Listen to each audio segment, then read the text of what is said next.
देश की सबसे इन्फ्लुएंशियल नेत्री, हर घर में एक पिता, एक भाई, जिन्हें अपनी बहन के स्वरूप में, भाभी के स्वरूप में, किसी न किसी स्वरूप में देखता है, भारतीय जनता पार्टी की एक मजबूत नेतृत्व, पूर्व केंद्रीय मंत्री श्रीमती, अब मुझे लगता है स्मृति ईरानी कहूं या क्या कहूं, तुलसी कहूं, क्या कहूं, यानी हम आज किससे बात करेंगे, मुझे ऐसा लगता है कि ये चॉइस हम स्मृति जी पर छोड़ देते हैं कि स्मृति कल्पनाओं में जीवित रहना है तो तुलसी से बात करिए, वास्तविकता से परिचय दिलवाना है तो स्मृति ईरानी से।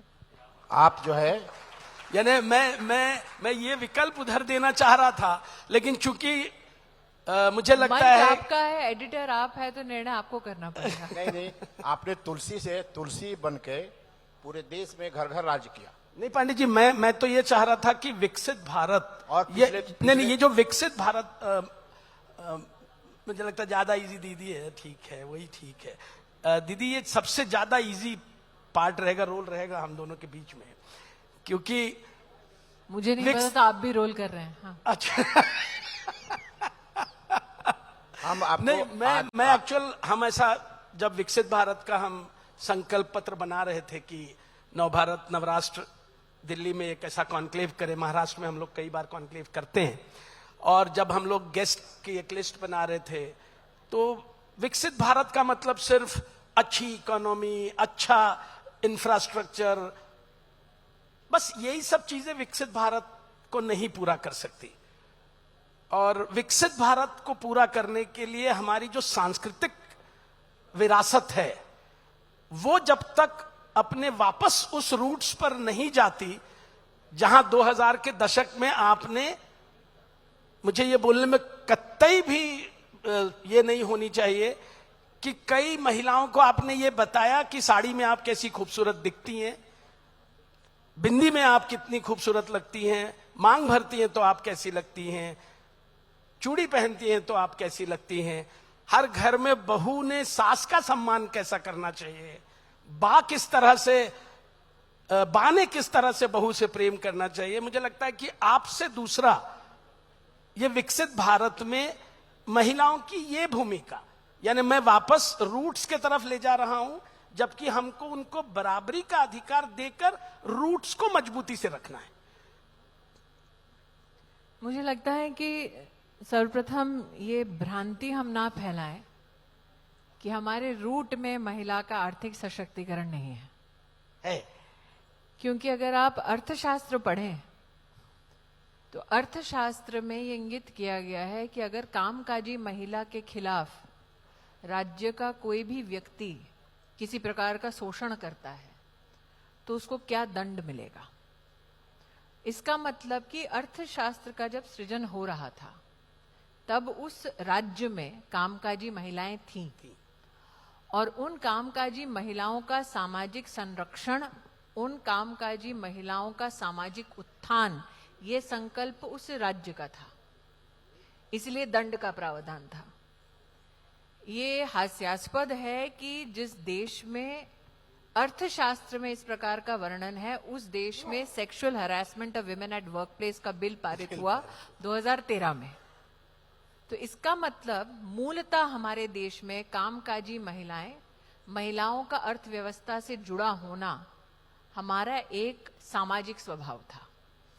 तो ये कहना गलत होगा कि सिर्फ आधुनिक सो कॉल्ड भारत में महिला को हम सिर्फ आर्थिक दृष्टिकोण से तुलनात्मक उस पर टिप्पणी करते हैं। अगर हमें सामाजिक अथवा हमें किसी कल्चरल पॉइंट को रखना है तो महिला की चूड़ी बिंदी की बात करनी है, ऐसा नहीं है। हमारे देश में आर्म फोर्सेस में परमानेंट कमीशन महिलाओं को मिला, नरेंद्र मोदी जब प्रधान सेवक बने। लेकिन अगर आप मौर्य डायनेस्टी को देखें तो उसमें भी उल्लेखित है कि किस प्रकार से राजा के संरक्षण में महिलाएं सैनिकों के, सेनानियों के रूप में एसपीजी ग्रुप था, बिल्कुल वो स्थापित थी। तो ये भी कहना अपने आप में हास्यास्पद होगा कि हमने महिला को सिर्फ सृजन की दृष्टि से नहीं देखा, शक्ति की सिर्फ आराधना नहीं की, बल्कि जो राज्य का सिपह सालार था उसके संरक्षण के लिए भी हमारे देश में महिलाएं तैनात होती थी। तो आज अगर हमें कल्चरल दृष्टि से अगर भारत की महिला को प्रस्तुत करना है तो हमारा कल्चर क्या है कि एक देश है जिसको लोग कहते हैं कि इकोनॉमिक सुपर पावर के रूप में आज जब उसका विश्लेषण होता है तो उस देश के बारे में लोग ये कहते हैं कि फला फला राष्ट्रपति ने फला फला चीज की। लेकिन अगर आप हमारा कल्चरल इम्पैक्ट देखें तो आज हमारी supreme commander of the armed forces एक ट्राइबल परिवार की, सामान्य परिवार की महिला है। और हमने जब उनका चुनाव देखा तो राष्ट्र ने एक स्वर में उनका समर्थन किया। ये हमारी सामाजिक, राजनीतिक सूझबूझ का, हमारे कल्चर का सबसे बड़ा प्रमाण है। अतिथि देवो भव।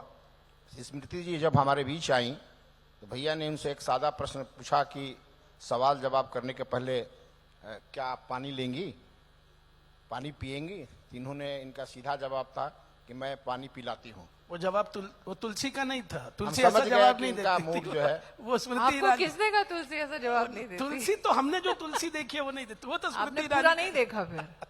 हमने मूड समझ गया। तुलसी उनका वो मूड है क्या जो बेटे को भी मार गिरा है अगर वो मर्यादा लांघे। तो ट्विस्ट था। आप लोगों ने देखा होगा, जैसे शुरू में मैंने कहा कि तुलसी के रूप में इन्होंने घर घर में देखा, इनको राज्यसभा में देखा, लोकसभा में देखा, और उत्तर प्रदेश के अमेठी जैसे लोकसभा से जीत करके किसको परास्त करके लोकसभा में पहुंची और केंद्रीय मंत्री बनी, आपने उनको देखा। स्मृति जी, विकसित भारत जब तक संभव नहीं है जब देश की आधी आबादी महिलाएं जब पूर्ण रूप से विकसित और स्वावलंबी ना हो जाए। आपकी सरकार जब थी, अब सरकार में आप थी, एक नारा बेटी बचाओ, बेटी पढ़ाओ और बेटी कमाओ। आप देश के विकास में महिलाओं के आर्थिक योगदान को कितना महत्वपूर्ण मानती है? मुझे लगता है कि पांडे जी, सबसे बड़ी चुनौती यह है कि महिला का आर्थिक योगदान क्या उसकी हम समीक्षा कर पाए हैं। जैसे कि आज हमारे देश में 9 करोड़ महिलाएं सेल्फ हेल्प ग्रुप से संबंधित हैं। उनका व्यवसाय हमारे ग्रामीण परिदेश में ज्यादा दिखाई देता है, या फिर जो अर्बन फाइनेंशियली चैलेंज्ड हमारे यहाँ पर इलाके हैं वहां पर हम सेल्फ हेल्प ग्रुप की महिलाओं का बहुत बड़ा योगदान देखते हैं। इंटरनेशनली जब उसका मूल्यांकन हुआ तो लगभग $35 बिलियन का सृजन वो इकोनॉमिक ट्रांसफॉर्मेशन का हमारे देश में वार्षिक रूप से करती हैं। लेकिन क्या उनकी इस मेहनत को हम गिन पाते हैं? अंतर्राष्ट्रीय स्तर पर जब महिला का जेंडर गैप इंडेक्स उसका मूल्यांकन होता है तो ये मूल्यांकन वर्ल्ड इकोनॉमिक फोरम में होता है। तो इस जेंडर गैप इंडेक्स के बारे में एक बार मैंने वर्ल्ड इकोनॉमिक फोरम के सामने भारत की ओर से एक चुनौती को रखा। मैंने कहा, आप कहते हैं कि हम पॉलिटिकली महिला के उत्थान का समर्थन नहीं करते। हमारे देश में करीबन 15 लाख औरतें पंचायतों में, जिला परिषद में चुनकर आती हैं, लेकिन उसकी गिनती वर्ल्ड इकोनॉमिक फोरम में कभी नहीं होती। हमारे देश में जितनी महिलाएं विधानसभा में चुन के आती हैं उनकी गिनती वर्ल्ड इकोनॉमिक फोरम में नहीं होती। तो मैंने कहा, अगर आप मात्र इनकी गिनती करने लगे तो पॉलिटिकल जो हमारी महिलाओं का ट्रांसफॉर्मेशन हुआ है उसके संदर्भ में भारत का स्थान बहुत ऊंचा हो जाएगा वैश्विक स्तर पर। उन्होंने मुझे जवाब दिया कि भारत में जो आप लोगों ने सामाजिक और राजनीतिक दृष्टिकोण से कर दिखाया है उसका और कहीं भी समकक्ष उदाहरण विश्व में नहीं है। चूंकि कोई और उदाहरण नहीं है इसलिए हम भारत की गिनती नहीं करते। तो इसीलिए कई चीजें जब हम भारत के बारे में चर्चा करते हैं, साधारणतः अपने देश में अथवा देश के बारे में विदेश में परिचर्चाओं में जब सम्मिलित होते हैं, हम ये कभी भी प्रश्न नहीं उठाते कि क्योंकि हमारी तरह और कोई है नहीं जिसकी आप तुलना हमसे कर सकें, इसलिए कई चीजों में हमारी उपलब्धियों को आप लोग गिनते नहीं हैं। विश्व की सबसे बड़ी राजनीतिक पार्टी का प्रतिनिधित्व करती हैं। प्रधानमंत्री नरेंद्र मोदी जैसा मजबूत देश का नेतृत्व मिला हुआ है। लेकिन जब किसी भी प्रदेश और देश के विकास की जो बातें आती है तो इसमें एक बड़ा प्रश्न खड़ा होता है कि हमारे देश में महिलाएं सुरक्षित नहीं हैं। अभी आप किसी प्रदेश की जब विकास की बात करती हैं तो उसमें एक प्रश्न आता है कि हमारे देश में, जैसे आपकी भी सरकार है उत्तर प्रदेश में, यदि विकास की बात आती है और सरकार की परफॉर्मेंस की बात आती है तो पहला प्रश्न होता है कि देश में महिलाएं सुरक्षित है। हमारे उत्तर प्रदेश में, हमारे राज्य में महिलाएं सुरक्षित हैं। आपको नहीं लगता कि हम 20वीं शताब्दी में जी रहे हैं और आज भी इस पर चिंता कर रहे हैं कि हमारे देश में महिलाएं सुरक्षित हैं और मेरे शासन में सुरक्षित हैं? ये दुर्भाग्यपूर्ण बात नहीं है देश के लिए। मुझे लगता है कि आप विश्व में कोई भी समाज, कोई भी देश लें, वहां पे आपको एब्सेंस ऑफ क्राइम नहीं मिलेगा। चुनौती तब आती है जब एब्सेंस ऑफ पुलिस हो, एब्सेंस ऑफ जुडिशरी हो, एब्सेंस ऑफ फ्री मीडिया हो। तो अगर तंत्र लोकतंत्र की सेवा ना करे तो चुनौती आती है। आपने मेरे कार्यकाल का उल्लेख किया। मेरे मंत्री बनने से पहले ही जब नरेंद्र मोदी देश के प्रधानमंत्री बने थे तो उन्होंने कहा था कि एक महिला जिस पर किसी न किसी प्रकार की प्रताड़ना हो, उसके पास अपने जिले में जाने के लिए क्या कोई क्राइसिस सेंटर है जहां उसको शॉर्ट स्टे होम मिले, जहां पुलिस उसकी मदद के लिए आए, जहां उसे फ्री लीगल एड मिले, जहां उसे फ्री डॉक्टर की व्यवस्था मिले? ऐसा कोई क्राइसिस सेंटर था नहीं। तो वन स्टॉप क्राइसिस सेंटर की कल्पना उन्होंने रखी। देश में आज 730 से ज्यादा वन स्टॉप क्राइसिस सेंटर चलते हैं। उन्होंने ये कल्पना रखी कि क्या हम फास्ट ट्रैक कोर्ट वाकई में बना सकते हैं ताकि एक महिला जो हिम्मत करके अपने खिलाफ हुई प्रताड़ना का पुलिस केस करती है उसको त्वरित रूप से जुडिशियल सिस्टम से मदद मिल जाए। मैं खुद साक्षी हूं, देश में 1065 फास्ट ट्रैक कोर्ट बने।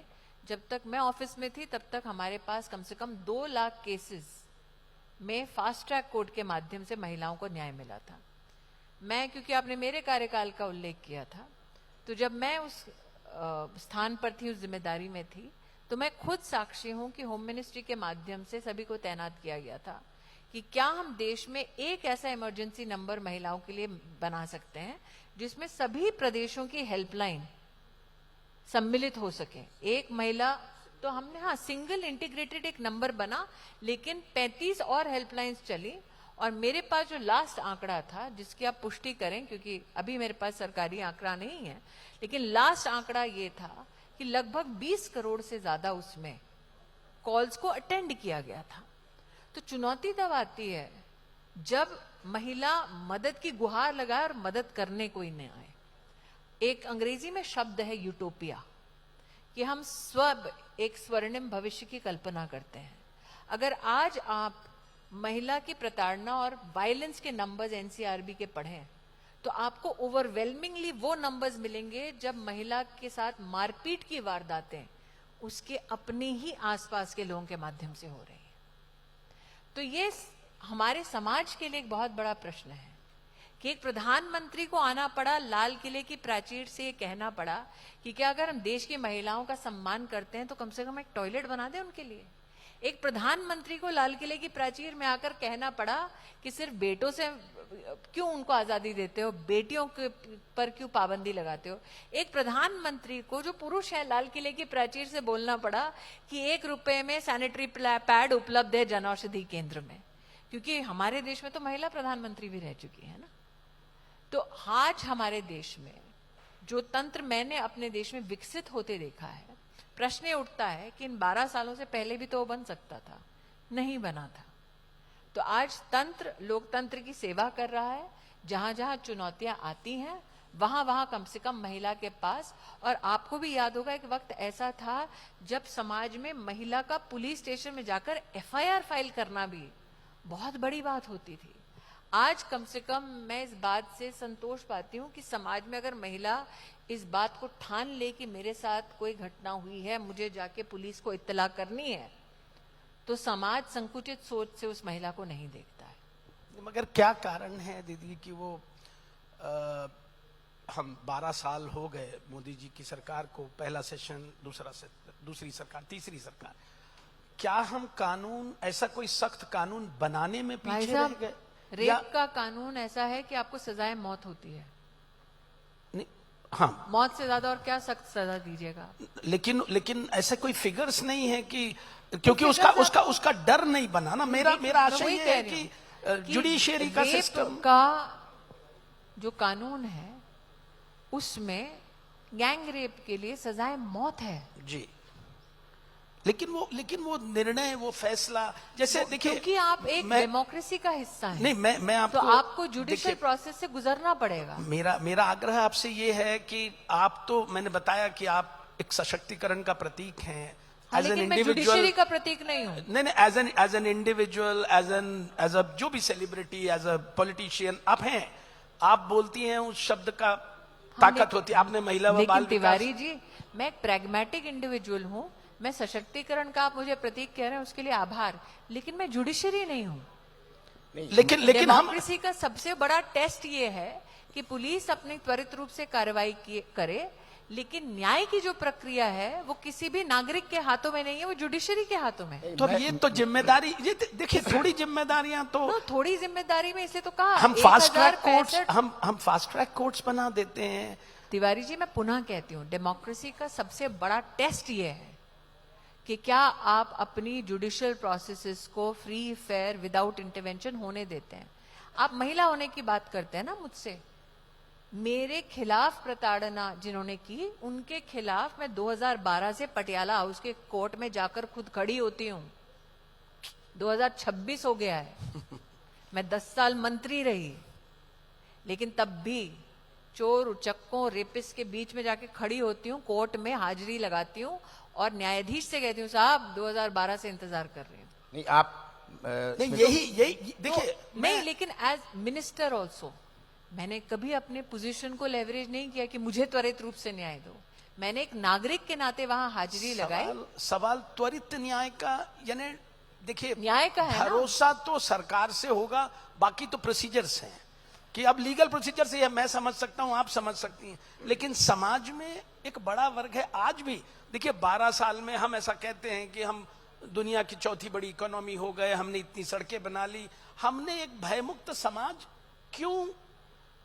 ठीक है, जुडिशरी की भी गलती होगी क्या? मैं यहाँ पर जुडिशरी पे टिप्पणी नहीं कर रही हूँ, मैं आपको वास्तविकता बता रही हूँ। स्मृति जी, मेरा सवाल है, वास्तविकता ये है कि हम एक लोकतंत्र का हिस्सा है और उस लोकतंत्र में जुडिशरी की अपनी एक अहम भूमिका है।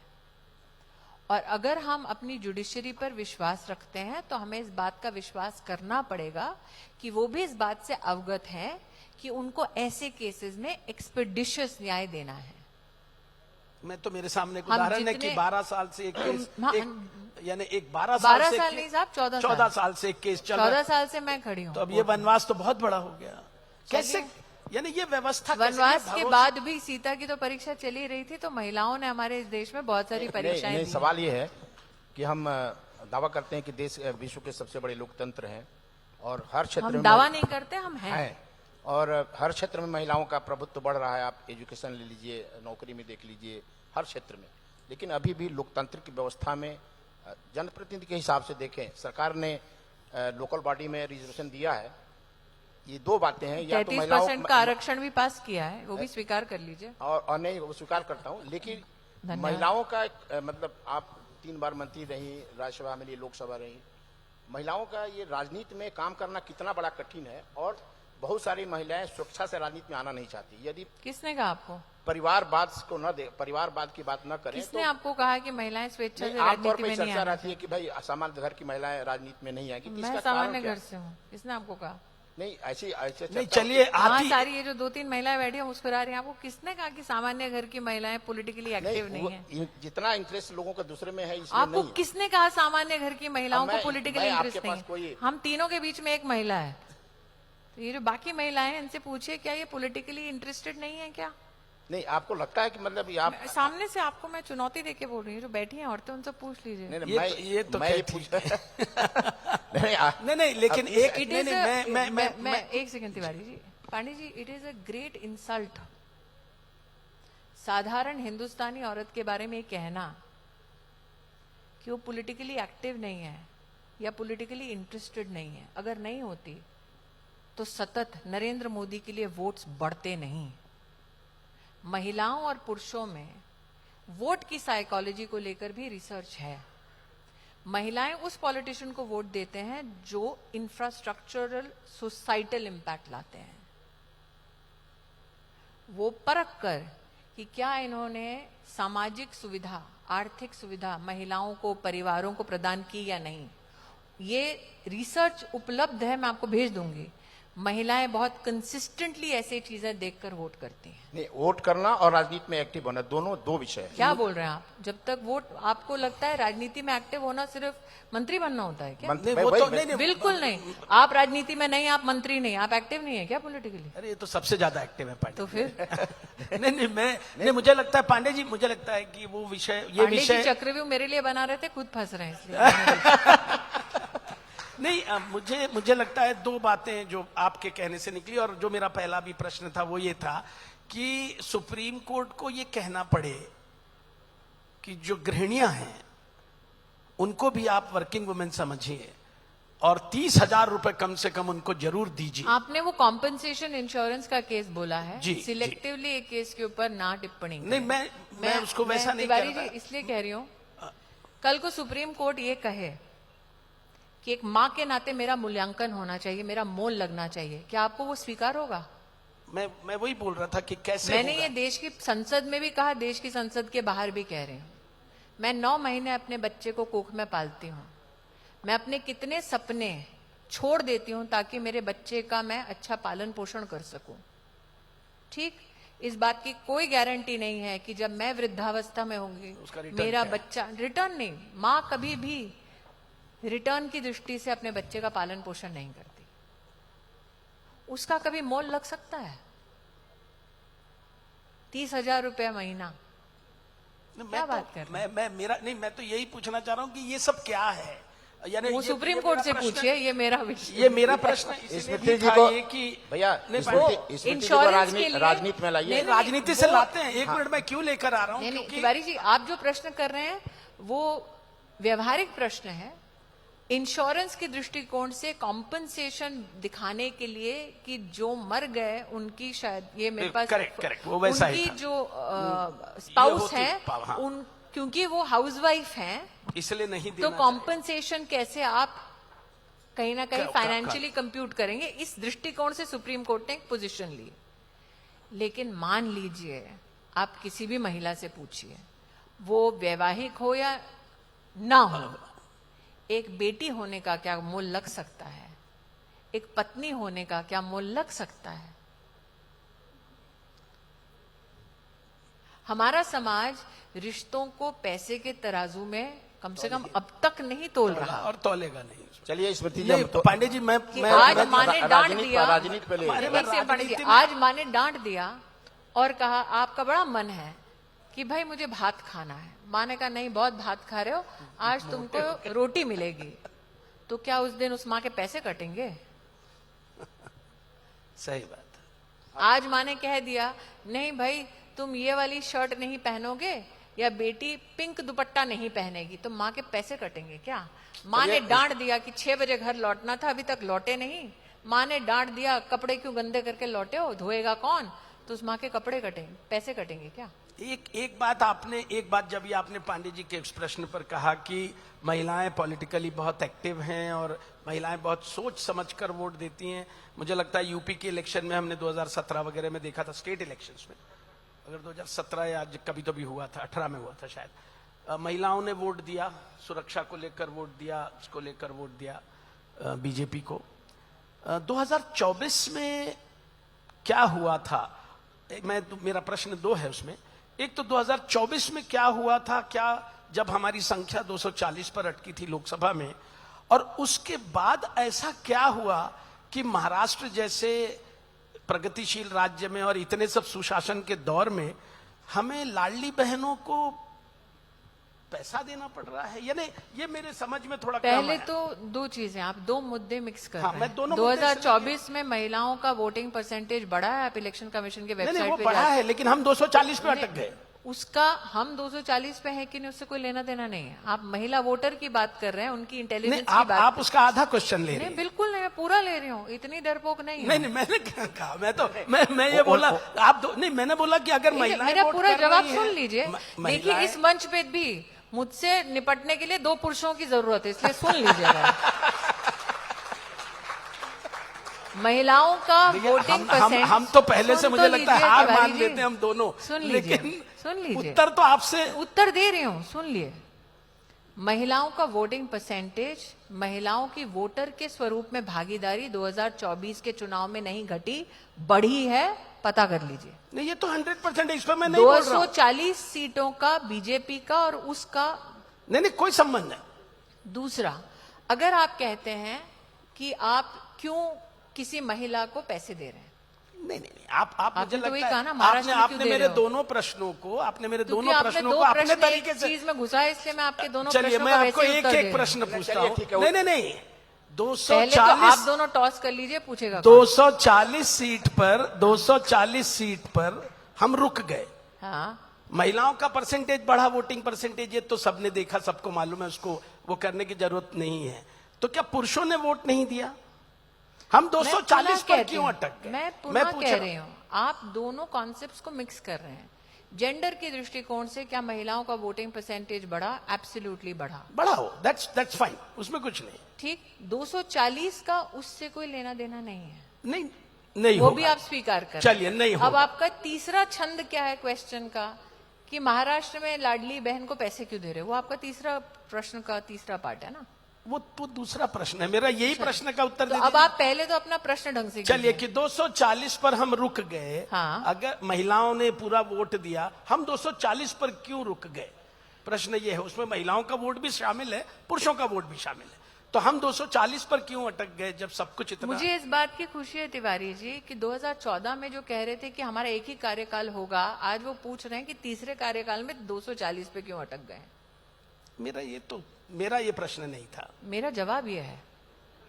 अब इस प्रश्न, भैया इस प्रश्न को छोड़िए, हम लोग चलते हैं कि अमेठी। अरे आप आ जाके अमेठी अब जा आप रहे हैं। मुझे ये मेरे को उनको- बताइए, मेरे को उनको 240 पे अमेठी से क्यों, बाहर एक सेकेंड, निकाल। आप कह रहे हैं 240 पे क्यों अटक गया। मैं ये कह रही हूँ, ये बताओ फिर बंगाल कैसे जीत गया। पर बंगाल में आपने महिला को अरे मैं हराया। वही तो कह रही हूँ, बंगाल पर बंगाल में आपने महिला को हराया। एक सेकेंड, आप बताइए मुझे, एक महिला जो इंस्ट्रूमेंटलाइज करे लड़कियों का रेप, उसको सत्ता में रहना चाहिए? गंभीर आरोप है। बिल्कुल, और बिल्कुल स्टडीड आरोप है। गंभीर आरोप। आरजी कार की जो विक्टिम है, उसकी मां का पर्चा मैंने भरवाया है, वो तो हम जानते हैं। वो तो और मैं तथ्यों के आधार पे बोल रही हूँ और चुनौती देके बोल रही हूँ, और मैं बंगाल में बोल चुकी हूँ। एक महिला जिसका तंत्र ये कहता है, और इसके साक्षी स्वयं पत्रकार हैं, कि नौजवान बेटा अगर हो और वो भाजपाई हो तो उसको खुले खेत में फांसी लटका दो ताकि सब डरे। आप मुझे कह रहे हैं मुझे स्वीकार होना चाहिए? नहीं, मैंने तो तो आपको ये- 240 की बात करते हो तो साथ बताइए कि राष्ट्र के इतिहास में पहली बार भारतीय जनता पार्टी की पूर्णतः सरकार कैसे आई बंगाल में। नहीं, ये तो बहुत खुशी की बात है कि वो आ गई। तो फिर आप 240 से यहां तक नहीं आ रहे हैं। मैंने 240 की बात की, आप नहीं भैया, बंगाल ऐसा लेकर है। चली गई मुझे। मैं क्योंकि वास्तविक, मैंने आपसे कहा था ना, आपको अगर वास्तविकता नहीं, पे चर्चा मैं- करनी है तो स्मृति ईरानी से बात कीजिए, कल्पनाओं में रहना है तो तुलसी को बुलाइए। नहीं, सुनिए, हर इलेक्शन का नेरेटिव अलग होता है। लोकसभा का नेरेटिव था, पश्चिम बंगाल का नेरेटिव होता है। देखिए, लोकसभा में महाराष्ट्र में बीजेपी हार गई एनडीए, और विधानसभा में मतलब बड़ी बहुमत से आई। तो किसी एक इलेक्शन के नेरेटिव पर कोई परसेप्शन नहीं बनाया जा सकता। कभी हो सकता है कोई इशू हो। हम आपको अमेठी ले जाना चाहते हैं। आप 2019 से लेकर 2024 तक अमेठी थी, बहुत एक्टिव थी। हम लोग उत्तर प्रदेश के रहने वाले, बहुत भरोसा था कि आप ये प्रतापगढ़ के हैं, मैं पूर्वांचल के हूँ। अचानक ऐसा लगता है कि थोड़ा सा आप मैं कल ही तो थी तेजभान दादा के यहाँ। अब आप कैसे एडिटर हैं कि आपको ये नहीं पता कि कल मैं आपके जिले में थी। कहाँ पे? तेजभान सिंह को जानते हैं? 1970 के दशक से वो भारतीय अभी अमेठी जनता गई थी, और कल की खबर को तो मैं नहीं पता कल मेरे को। थी ना। नहीं, जिस तरह से आप पांडे जी ये ना कहें, आप एडिटर हैं, ये नहीं कह सकते कल की खबर आज आपको नहीं पता। जिस तरह से पर पांडे जी जो चाहते हैं आपसे पूछना कि आप वापस अमेठी रहे। मैं कल ही तो थी वहाँ। नहीं, कल आपका अमेठी रहना और अमेठी में मेरा रहना। घर है वहाँ, मेरा वोट है वहाँ पे। नहीं, पर बहुत दिन हो गया आप गई नहीं अमेठी। कल तो थी। नहीं, कल की बात नहीं हो रही, उसके पहले। स्मृति अरे जी, आज आप यहाँ हैं, आपका घर कहाँ है बताइए? नहीं, हम तो नागपुर वाले हैं। तो फिर इसका मतलब आपने नागपुर छोड़ दिया क्योंकि आप आज यहाँ हैं? नहीं स्मृति जी वो नहीं है, ये स्मृति कल आप अमेठी गई थी और अमेठी में एक्टिव होना, दोनों में बड़ा फर्क। किसने बोला आपको मैं अमेठी में एक्टिव नहीं? पूछना चाहना था कि 19 से 24 से जिस तरह एक्टिव थी उसमें एक्टिव थोड़ी सी कम है, उसकी किसने वजह बोला क्या? आपको? नहीं मैं जो चलिए आप अमेठी में एक्टिव बनी रहेंगे। चलिए आप बोलती एक्टिव है। मैं आपने बोला था जब 19 में चुन के आई थी, मैं उस तरफ ले जाना चाहता हूँ कि एक आदर्श गांव बनाएंगे, कि उनको पता था कि आपने कहा था कि जब तक देश का विकास तब तक नहीं होता तो गांव से विकास नहीं आपको होगा। मालूम है अमेठी में डिस्ट्रिक्ट कलेक्टर का ऑफिस नहीं था, मैंने बनवाया। जी आपको पता है अमेठी में न्यायालय नहीं था, वो बनवाया। जेल नहीं थी, वो बनवाया। पहला सीटी स्कैन का मशीन हम लेकर आए। 1 लाख घर बनवाए पिछले 5 सालों में जब मैं वहां पे सांसद थी। वहां पर पहली बार महिला के लिए 200 बेड का अस्पताल मैंने बनवाया। वहां पर पहली बार नेशनल हाईवे से कनेक्ट करने वाली सारी सड़कें मैंने बनवाई। वहां 800 गांव की सड़कें मैंने बनवाई और सिर्फ 5 साल में रही। जो 50 साल रह रहे हैं उनका आपने आज तक हिसाब नहीं बताया। नहीं उनको नहीं, काम करने वाले 50 से साल वो रहे नहीं, और काम वो एक कलेक्टर का ऑफिस नहीं बना पाए भाई साहब। जनता ने हिसाब किया ना, जनता ने हिसाब किया, उनको हरवाया ना। और देश का नहीं, विश्व का 15वां सबसे बड़ा कोका कोला का कारखाना अमेठी में बना 1 साल में। AK-203 राइफल की फैक्ट्री बनी जो आज हिंदुस्तान की आर्मी को सप्लाई होती है, वो भी 2 साल में बनी। इसका मतलब यदि पार्टी आदेश करेगी तो 2029 में चुनाव आप अमेठी से लड़ेंगे, यदि पार्टी बोलती है तो। मेरा ये मानना है कि पार्टी मेरे बारे में क्या व्यवस्था देगी मुझसे पहले आपको पता होगा। नहीं ठीक है, पार्टी डिसाइड छापना आपने है। पार्टी डिसाइड करेगी तो 2029 में भी आप अमेठी पार्टी लड़ेंगे। कुछ भी डिसाइड कर सकती है भाई साहब, कभी भी। मैं 2 बार गुजरात से सांसद रह चुकी हूँ, फिर अमेठी भेजी गई। हाँ, तो और भी कहीं जाने का मन है क्या? हम अपने मन से नहीं जाते। मेरे सबसे वरिष्ठ वहां नेता बैठे हैं, वो साक्षी अब हैं तो हम खुद। उनके साक्षी से एक पूछे, वो तो कार्य- मामा है अपने। अरे तिवारी जी, एक कार्यकर्ता सबसे बड़ा वहां बैठा पहली पंक्ति में।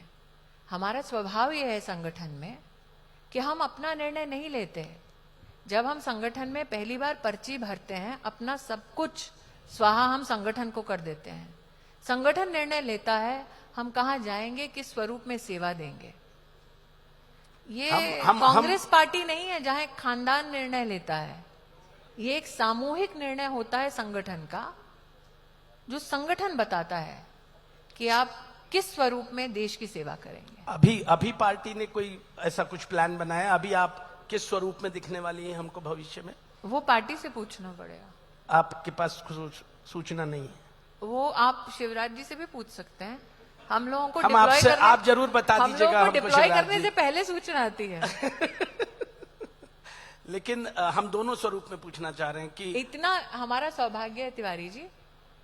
मैं आपने मामा जी कहा, अब मैंने भी शिवराज जी के साथ कम से कम तो भाई साहब 23 साल मैंने काम किया है शिवराज जी के साथ। और हम सबका एक ही एक्सपीरियंस आपको बताऊंगी। हमको सिर्फ डिप्लॉय होने से पहले बताया जाता है बोरिया बिस्तर बांधो। एक प्रश्न जो था, जो आपसे मुझे लगा था कि हम कंक्लूड करने के पहले वो पूछें। इतना सब काम हमने 2012 सालों में किया, 2014 से 2026 तक। ये जो कंटेंट है, ये जो फिल्मी कंटेंट है, ये जो OTT कंटेंट है, या जो ये डिजिटल प्लेटफॉर्म्स का कंटेंट है, इसमें थोड़ा एक सफाई अभियान करने की जरूरत थी, है या हो चुकी है? आईएनबी मिनिस्टर के नाते तो मुझे लगता है कि मैंने जो फेक न्यूज के बारे में सिर्फ उतना ही हुआ है। नहीं, लेकिन मेरा कार्यकाल उतना था ना। तो फेक न्यूज के बारे में मैंने 2017 में जो रेड फ्लैग किया था, आज वो सार्वजनिक रूप से रोक स्वीकार करते हैं। बिल्कुल करेक्ट। मैंने जो प्रसार भारती में सुधार किया, वो तब से लेकर आज तक वही सुधार तो का 40 ढांचा साल में चल रहा नहीं है। हुआ था, बिल्कुल। वो 40 साल में नहीं हुआ था। तो मेरे कार्यकाल में मुझे जो भी मीडिया को सुदृढ़ करने का मौका मिला, वो मैंने किया।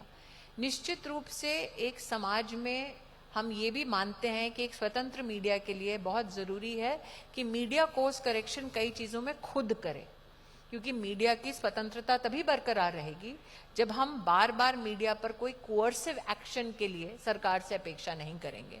तो कहीं ना कहीं हमको भी एज अ मीडिया फ्रेटर्निटी, और ये मेरा सौभाग्य है तिवारी जी कि मैंने बोथ मीडिया और पॉलिटिक्स में अपने जीवन के 30 साल दिए। बिल्कुल बिल्कुल। कहीं ना कहीं मीडिया होने के नाते भी यह हमारी जिम्मेदारी है कि इससे पहले कि कोई हमसे कोर्स करेक्शन के लिए हमें प्रतिबंधित करे, जनता के मिजाज को समझते हुए हम वो शैली डिसिप्लिन की ट्रांसपेरेंसी की खुद अपनाएं। चलिए, मगर जब विदेशी हाथों में इतना सब कुछ, ये सोशल मीडिया का, खासकर इंस्टा का और इसका बाकी जो, तो हम लोगों को नहीं लगता कि कहीं हाल फिलहाल में मैंने जो मेटी का मैंने सार्वजनिक जो पढ़ा है, मेटा के संदर्भ में, या जो इंस्टा मेटी के ने संदर्भ में, या जो सिग्नल को- सरकार की ओर से जो प्रतिबंध अथवा जो हस्तक्षेप हुआ है, मैं उसकी विशेष सराहना इसलिए करती हूँ क्योंकि चाइल्ड सेक्सुअल अब्यूज और पोर्नोग्राफिक वो कंटेंट, correct। और ये मैं सौभाग्य नहीं कहूंगी, लेकिन जुवेनाइल जस्टिस एक्ट में साइबर पोर्नोग्राफी को क्राइम बनाने का जो BNS में कानून है, वो मैंने महिला बाल विकास मंत्रालय में रहते हुए मेरा सौभाग्य रहा कि हम उसको पारित करा पाए, और बाद में दोनों BNS सदनों की उसकी सहमति से।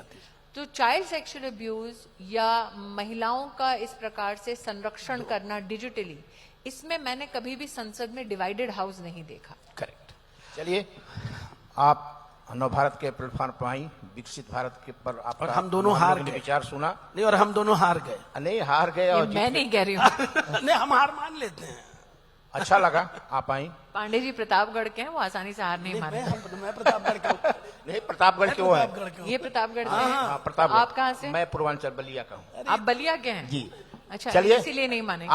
आप नव भारत के प्लेटफॉर्म पर आई और हम आपका बहुत बहुत धन्यवाद व्यक्त करते हैं और आशा करते हैं कि बहुत जल्दी ही आपको हम फिर आमंत्रित करेंगे और किसी बड़ी भूमिका में। धन्यवाद। Thank you.